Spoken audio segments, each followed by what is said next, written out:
আপনি আপনাদের তরফ থেকে একজন রিপ্রেজেন্টেটিভ কে আছে বলুন না। আমি। তাহলে আপনাকেই যেতে হবে, চলুন।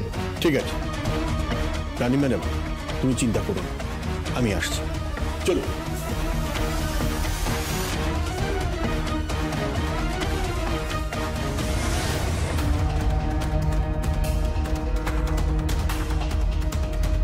মম, আমি তোমাকে যেটা বলছি, এক মিনিট।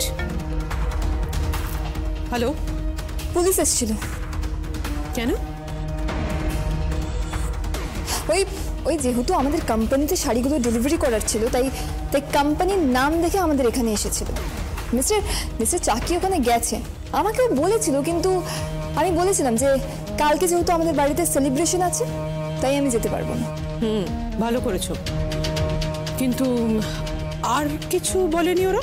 বলো শাড়িগুলো সব পুড়ে গেছে, ড্রাইভারের অবস্থা খুব খারাপ, আর বাঁচবে বলে মনে হচ্ছে না। আর কিছু বলেনি? কোনো ডেড বডি কোনো মহিলার?